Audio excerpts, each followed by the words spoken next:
The last we'd heard of April, she had just managed to talk her way into the dark zone and was on the hunt for Roger Koopman, otherwise known as Warren Merchant. Through a series of clues left behind by Koopman in the New York collapse book, April had managed to figure out where Koopman has been hiding. Or was this just another lead to a clue that would send her somewhere else?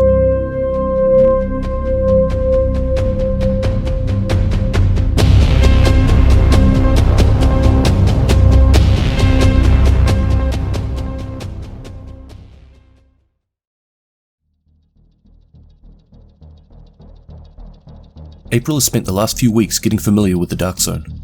She has learned the layout of the land and found the best places to hide. An area this big is impossible to keep locked down, and the JTF are constantly working on closing new tunnels that are opened and lead out of the quarantine zone. Because of this, April has identified there are a number of ways to get out of the Dark Zone. She soon realizes that the place she needs to go is in the worst parts of the Dark Zone, to the north. She was headed to 117 West 58th. Today was the day she would finally visit this location to find Koopman and get some answers around the death of her husband. Once at this location, she came across a room with a folding table that had a map of Manhattan and with various notes posted around. There was a large whiteboard with a list of names, each with coordinates written next to them. One of the names was hers. She was in the right place. But where was Koopman? It seemed as if no one had been there for a while. April continued to move through the building quietly. When she reached the third floor, she noticed some open doors and could hear the hum of electrical equipment. All of the clues had led her to this moment. Clutching a Super 90, she entered the room and found a man with grey hair sitting behind the desk. She had finally found Roger Koopman.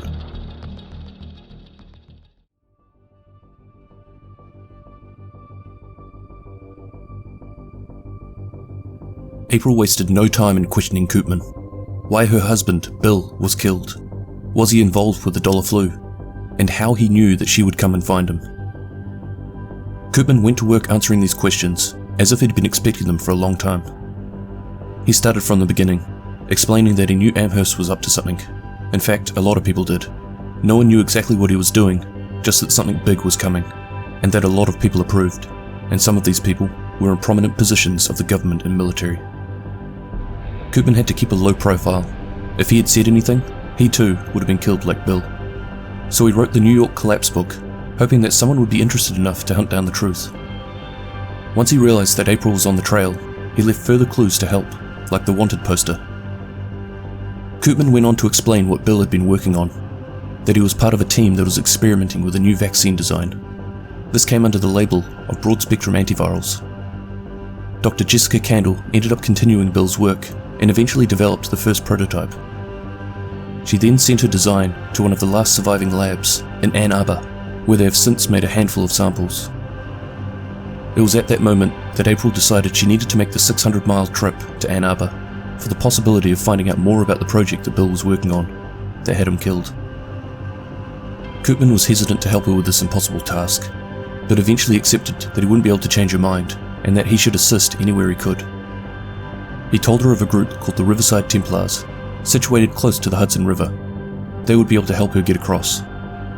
Koopman handed April a note to pass on to the leader of the Templars and wished her luck on her journey.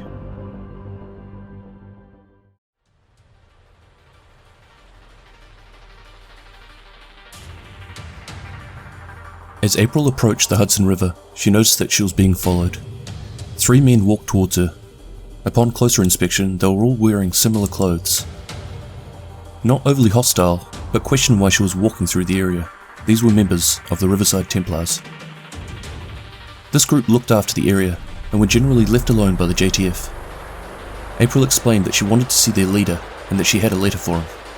They took her shotgun and patted her down before taking her back to their camp.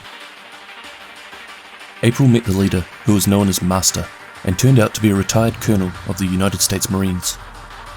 He read the letter from Koopman and returned her weapons and belongings, promising that one of his men would get her across the river later that night. Through the cover of rain and darkness, while dodging JTF patrols, April and her guide managed to get across the creek by climbing underneath the railroad bridge. This was the first time in 5 months that she'd set foot outside of Manhattan. Before her and her guide parted ways, she was given instructions to make her way to the Riverdale Yacht Club and meet a man called Blake. He would take her the rest of the way.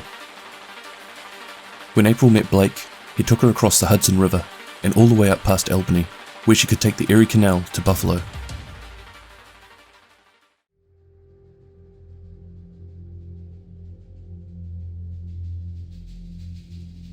April travelled 8 days on a barge down the Erie Canal with a family of 4, eventually ending up just outside of Buffalo.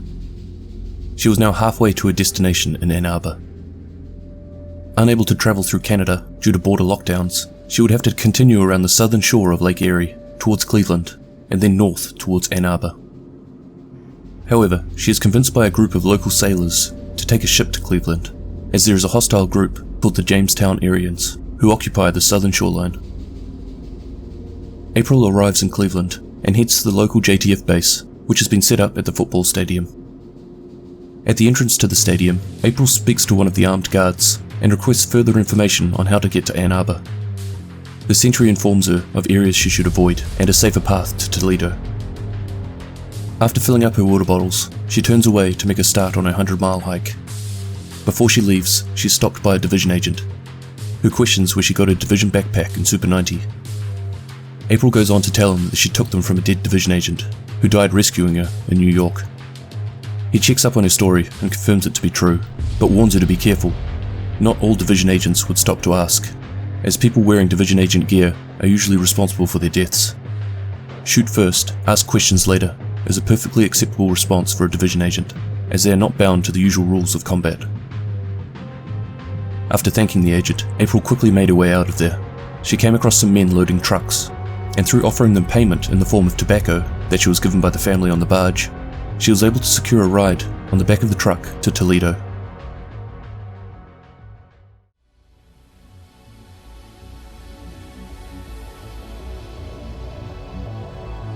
The truck driver dropped off April just north of Toledo, where she would continue the rest of the way to Ann Arbor on foot. This rural area was quite different to what she was used to seeing over the last 5 to 6 months. People were out working the fields, getting on with life. While passing through a small town, April once again felt like she was being followed. She turned and raised her Super 90 towards 3 men that were quickly making their way towards her. They called out to her and told her to calm down, but at the same moment there were 3 more men approaching her from behind. They were surrounding her. April spun around and fired a shotgun, taking one down. She ran north and they pursued. Turning to fire the last of her shells, she found herself getting tackled from behind, but without hesitation, April drove her knife into the man's ribs. By this stage, 2 of the men who had survived her shotgun fire had caught up and were holding a gun, but before they could do anything, April saw some movement from behind them, and she could see the orange glow of an Isaac brick on his backpack. They were quickly dispatched. He introduced himself as Ike Ronson. April thanks him for saving her life and explained that she was heading for Ann Arbor. He decides to join her for the remainder of her trip, as he has business to deal with there. They walked for more than 40 miles to get there by the end of the day. Being that it was late and they were exhausted from the day's hike, they decided to get some rest before visiting the labs in the morning. April felt strangely at ease with this man. He'd saved her life and was a division agent, so he was one of the good guys, right? They found an old rooftop cafe to spend the night. Ike set up a fire pit while April dragged over an old couch. April was tired and was starting to fall asleep, but was discussing her journey with Ike, who was sitting in a chair on the other side of the fire, when suddenly they both heard footsteps. Another man sporting the orange circular glow of division agent appeared. Lit up by the light of the fire, the agent introduced himself as Aurelio Diaz. He said he'd been drawn to the area by reports of a civilian wearing division gear.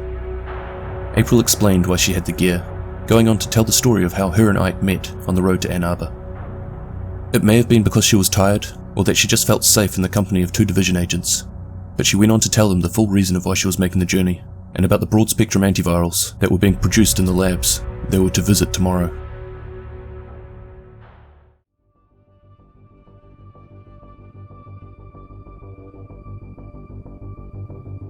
The next morning they head towards the North Campus.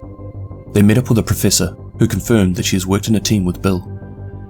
She went on to tell them how shortly after the outbreak, officials placed priority on keeping the facility secure so they could continue their work. The professor tells them that they've managed to create a batch composed of 24 doses of the antivirals, and that they have been sent to an advisor of the president in Washington, D.C. It was at that moment that Agent Diaz received a call in his earpiece, and he went out into the hall to answer it, while April continued to get answers to her questions relating to Koopman and her husband. A few minutes later, Diaz returned. Then casually, he pivoted towards Ike and knocked him out cold with a left hook. While tying him to a chair, he would go on to explain why. Diaz tells April the full story, that Ike was an agent stationed in New York, and he left 3 days after April had, under orders from an unknown organization, that he is a double agent, that he has gone rogue. He was under specific orders to find April. Diaz has been tracking him since he abandoned civilians in New York, leaving them to die. He also said that the call he just received told him that Ike had just ordered a strike on this facility, and that they will be here any minute. This caused the professor to run from the room so that she could inform the local JTF who were guarding the compound. Ike started to come to. He told of how he was approached by a group, how they confirmed what he was already feeling at that time, that the JTF and government were incapable of restoring order to the country, that it was time for someone else to step in and fix things. It was about this time that they could hear the sound of helicopters approaching. Ike went on to say that they better move fast. A couple of weeks from now, they'll be seizing control of the fuel supplies up and down the East Coast. Diaz thought about this. Whoever controls the fuel, controls the vehicles. And it would be the vehicles that would decide the outcome of the upcoming war. Leaving Ike tied to the chair, Diaz and April evacuated the building, attempting to find a way of escaping the facility. Diaz could see that the JTF had no chance of holding off this attack. They were outnumbered and outgunned, with Black Hawks hovering around above. They managed to get away from the attackers. In a clearing outside of Ann Arbor, Diaz tells April that she must get to Washington and find a division agent and let them know what she has seen, and that the antivirals must be located. Diaz wouldn't be coming with her. He needed to visit the fuel facilities and do everything he can to stop this invading force from taking control. But before they parted ways, he had one request. He asks April if she's able to check up on his 2 kids, Amelia and Ivan, who are being looked after in the castle settlement in DC.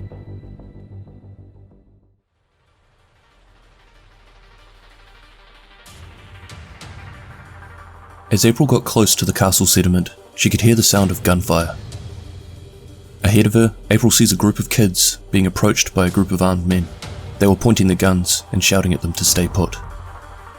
Without a second thought, April opened fire on the men. Given what she had seen over the last few days, she wasn't going to take any chances. These were just kids. What could they have possibly done? It was obvious that these kids had something to do with the fighting going on at the castle, and that these men have something to do with the ones who were attacking it. This was enough for April to make the snap decision to put them down. Her initial burst dropped 2 of the men, and the others ran for cover. She signaled for the kids to follow her, but at the same time more men were advancing on them. The kids ran past her. April told them to keep going, while she fired one last burst, forcing the men into cover. She then dropped her weapon and followed behind the kids. When April finally caught up with them at the Washington Monument, she quickly fell to the ground. Her pants leg was covered in blood. But although no one had followed them, she knew they couldn't stay there for long. They had to make their way to the main JTF base of operations at the White House. Before she hurried them along, she had to ask, were any of these Agent Diaz's kids? Amelia and Ivan raised their hands. April told them that she'd been with their dad, and that he is safe, but has some business to take care of before he could come back to Washington. They made their way to the south lawn of the White House. April shouted out to the perimeter guards, saying that she has kids who need help, and that she's been shot. They were led into the grounds. April collapsed onto the grass, and the kids gathered around her. She saw across the yard an agent. April yelled out that she has some urgent information. The agent was more concerned about how she'd come across the division gear she was wearing, but April refused to address this until the kids had been taken to safety. When the agent returned, she explained about the division gear, and went straight into the information around the broad-spectrum antivirals, as Agent Diaz had requested. During this time, April was being seen to by medical personnel. After a short moment to absorb the information, the agent, called Kelso, told her that she can hang around for a while so she can heal and get back on her feet. For the first time since the outbreak, April didn't have a particular place or goal that she had to rush towards. Her home was in New York, but she certainly didn't want to go back there. She had found out what had happened to her husband and the impact he made towards finding a cure for the dollar flu. She had this sense of calmness come over her, like she could finally, after all these months, rest, knowing that she had played her part.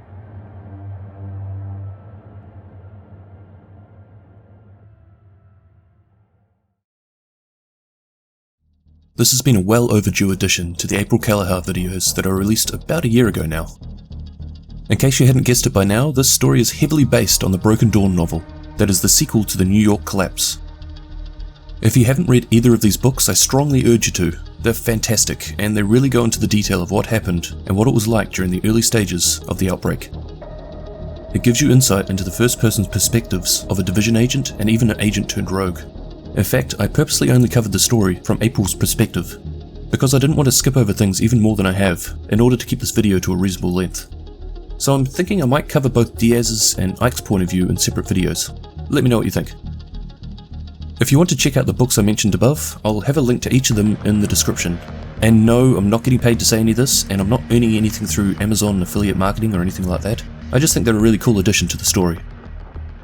Anyway, thank you very much for watching. I hope you've enjoyed this, and I'll catch you in the next one. Cheers!